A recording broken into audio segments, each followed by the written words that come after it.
pilar de obsidiana. Ó. Olha que legal. Que bonito, hein? Bem lapidadinho. Explica então sobre a obsidiana. A obsidiana ela é uma pedra vulcânica, né? Uhum. Ela tá lapidada aí, mas ela bruta, e tem a parte oculta muito forte dela. A gente tenta chegar nesse ponto uma hora da pergunta quando a gente falar do chip intercerebral, né? Do chip na testa. Mas a pedra obsidiana, eu vou dar uma dica, posso dar uma dica para deixar o pessoal assim, não vou perder essa live até o fim.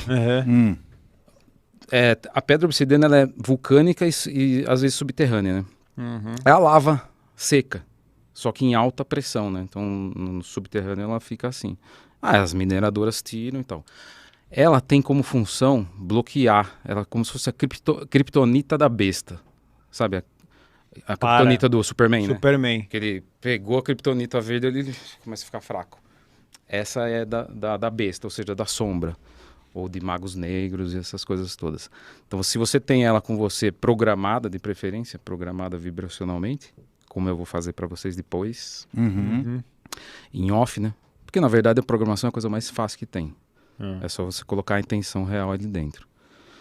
E ela bloqueia a energia negativa. É linda, vai ficar aqui. Ela tem um escuro bem intenso, né? Intenso, ela é negra. Incrível. Total, né? Agora, qual que é o link pro pessoal ficar, tipo assim, nossa, eu vou ficar até o fim da live. Tem muita gente fala de Illuminatis, da nova ordem mundial, tudo isso. Tem coisa que a gente não dá nem pra falar aqui, até por causa do robô, né? Mas tem uma grande investidora do mundo, que é o que comanda o mundo hoje. Que está em torno disso tudo. E o nome dela em inglês, é só olhar para ela e a gente já sabe. Isso é BlackRock. Exatamente. BlackRock. Então o BlackRock tem tudo a ver com a obsidiana, porque é subterrâneo. Aí é um tema que a gente pode descascar aí mais para frente. Interessante, porque ela parece que é um cristal, não é? Mas parece. Não, ela não. O cristal, você tem aí alguns, né? Temos. O cristal, ele cresce, né? Esse aqui é um dente de cristal, né? Não é a minha especialidade, as pedras, tá? Sim, claro. Tá. Mas o cristal cresce. Você, por exemplo, você vai numa mineradora, você vê uma ametista, a conchinha da ametista, né? Tem umas grandonas, bem legal, bruta, né? E tem as pequenas. Na verdade, ela cresce, né? É uma druzona. Ela cresce como um ovo, cresce. Então, os dentes vão ficando grandes, né? Então, isso aqui cresce durante bilhões de anos. A obsidiana, não. Ela é de vulcão, né? Ela se forma por erupção mesmo. Bem interessante. Então criptonita... E como que a gente sabe que ela está funcionando, assim, que ela está desobsidiando o nosso ambiente? E você mesmo programa ela ou alguém, né? Ou alguém que você confia, programa ela com decreto, né? Decreto e frequência. Decreto e frequência, ou seja, ordem, verbo, né? Você segura ela e com intenção real, você coloca a informação ali, com um quantum de informação, né? E aí você programa. Sempre que você precisar, tá ali a informação. Então ela quase que é uma inteligência mineral, vamos dizer assim. Bem legal. Depois eu programo ela para vocês. Boa. Aí. E fala da Ankh. Então, a Cruz-Ankh, então, como é a capa do livro, né? É muito... Porque o Guru até me perguntou no começo, eu não respondi, né? Eu sou escritor, eu trabalho já desde 2006, né? Escrevendo livros. Sempre fui do mundo corporativo, eu tinha empresa, como muita gente, né? Trabalhava para a Editora Abril, para a Disney, desenvolvendo produtos e tal. Aí chegou um ponto onde eu tive uma projeção fora do corpo, que é muito comum para mim, né? Projeção desde criança. Tive uma projeção do corpo e vi o meu primeiro livro pronto em cima da minha escrivaninha do quarto. Assim. Só que era o Lei da Atração. Mas não estava escrito. Só tinha uma mandala. Quem quiser, procura no Google. Lei da Atração Antigo, do Carlos Torres. E aí naquela projeção eu falei, meu Deus, o que é isso, cara? Eu tenho que fazer minhas coisas, trabalhar, tenho que produzir. Que livro é esse, né? Mas quem sai do corpo, quem já teve projeção extracorpórea, sabe que é uma hiperrealidade e revelações que se mostram ali. Nem sempre, mas para mim, na maioria das vezes, é revelação. Própria minha, né? Da minha própria vida, assim.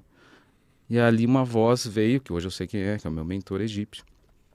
Escreva esse livro. Aí tal, eu fiquei olhando ele, então.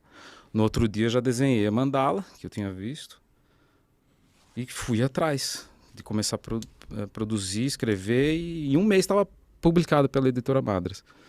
E em mais um mês já era best-seller. Então, assim, era para entrar naquele caminho, né? E aí eu fechei minha empresa e mudei a vida completamente, 180 graus. Então, só que eu não entendia o porquê que eu estava escrevendo aquele livro, porquê que eu sempre colocava o olho, né? O olho, desde criança, eu punha o olho dentro de pirâmide. É o Horus que tá aí? É, o olho de Horus, né? O olho de Horus, tá.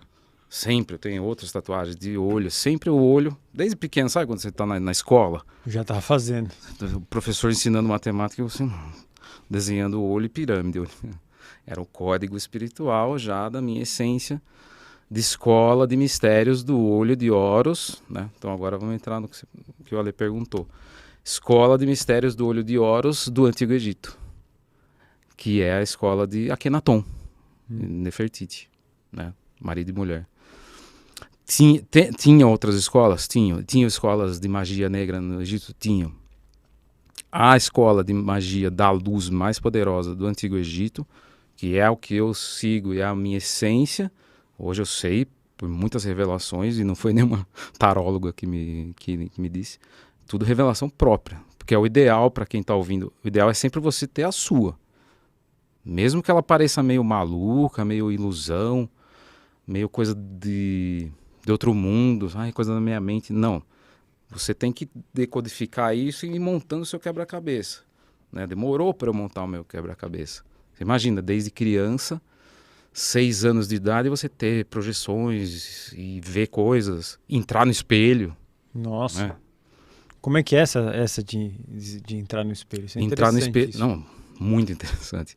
Entrar no espelho assim, eu saía de fora do corpo, eu dormia num beliche. Só que eu não sabia que eu saía de fora do corpo. Com 6 anos eu achava que estava acordado, estava normal, saindo para ir no banheiro, de repente. Só que era diferente, porque eu saía, em vez de descer pela escada do beliche, eu flutuava. Eu descia e saía andando assim pelos corredores da casa. E eu ia chamar a minha mãe, né? Porque aí eu entrava numa hiperrealidade. Aí eu ficava assustado, porque não, eu atravesso a parede, eu não preciso abrir a porta para passar. E eu ia chamar a minha mãe, né? Como uma criança. Mãe, mãe, mãe, mãe. Ela não acordava, lógico. Porque era só o corpo etérico. E aí uma sensação muito recorrente era sempre que eu saía do corpo, a velocidade do tempo aumentava muito. E eu ficava muito, muito preocupado. Uma criança, você imagina, acelera o tempo. E o relógio acelerava da parede. E o digital também. E eu nunca entendi aquilo. Aí acelerava e eu ficava suando, com febre, com medo. O que está acontecendo? O que está acontecendo? Ninguém fala comigo. É um filme de terror, assim, né? Aí eu ia no lavabo, lavar o rosto para ver se eu voltava. E quando eu fazia assim, aí o espelho começava a se mexer e eu entrava no espelho. Então... Era um portal. Era um portal, o espelho era um portal. E o que tinha atrás do espelho? Então, só que aí eu não lembrava. Só que eu ia lá e fazia download do futuro. Eu ia pro futuro e voltava. Por isso que eu escrevo esses livros. Esse principalmente. Que é na época, 78, que acontecia essas coisas. Tô com quase 50. Então, você imagina... Isso aqui veio naquela época. Era download dentro do tempo espiritual. Aí eu voltava e ficava uma semana nessa velocidade altíssima. Então imagina a agonia, né? Fora isso, daí à noite tinha uma piscina, né? Era um sítio. Morava em sítio. Tinha uma piscina e eu mergulhava na piscina de madrugada para ver se eu saía daquele tempo, assim. Isso é segredo, ninguém sabe. Revelação. Eu ficava dentro da piscina, não sentia frio, aí fisicamente, não projetado, para tentar voltar, porque dava um descompasso do tempo, quando eu voltava. É uma coisa que não tem como explicar. De repente até o Wagner Borges me explica uma hora isso aí. Peraí, você pulava na piscina com o seu corpo físico? Sim, depois que acontecia essas projeções... você acordava no meio da noite? Quando eu voltava pro corpo, voltava do espelho, vamos dizer. Voltava do espelho, voltava pro corpo. No outro dia eu ia pra escola, normal. Só que eu ia pra escola acelerado. Não de ansiedade. O tempo acelerado. A professora tava falava em câmera como se lenta. tivesse... Não, acelerada. Como se quando você põe no filme... em 2x. Você acelera o forward. O áudio. 2x, exato, 2x. 2x. E eu ficava assim, meu Deus, o que tá acontecendo comigo? Eu achava que eu tava ficando Você louco. tinha uma percepção rápida das coisas. Você pegava... Você falava rápido, que nem se você estivesse falando rápido. Um áudio de WhatsApp rápido, assim. Exato, mais Mas isso rápido é cansativo também. Aí demorava, cada dia baixando. Uma semana parava. Isso com o passo do tempo, eu acho que era. Vixe. E aí eu não falava pra ninguém, né? Porque era assustador, né? Contar isso, vão achar que eu sou louco, sei lá. Apesar que minha mãe estudava muito, né? Projeciologia. A primeira palestra que eu vi sobre isso foi com o Wagner Borges, ele sabe que eu já encontrei ele. Ele tinha acho que 24, eu tinha uns 15. Minha mãe eu fui junto com a minha mãe. Eu falei, é esse assunto, é o que eu isso gosto. Que eu quero. Então. Até depois da palestra, daí ele veio assim, falou, você tem um olho universal. Você vai falar para muitas pessoas. Eu falei, eu só queria andar de skate na época. Né? Tá certo, era o que dava na época. Mas então, essas coisas acontecem comigo desde criança, né?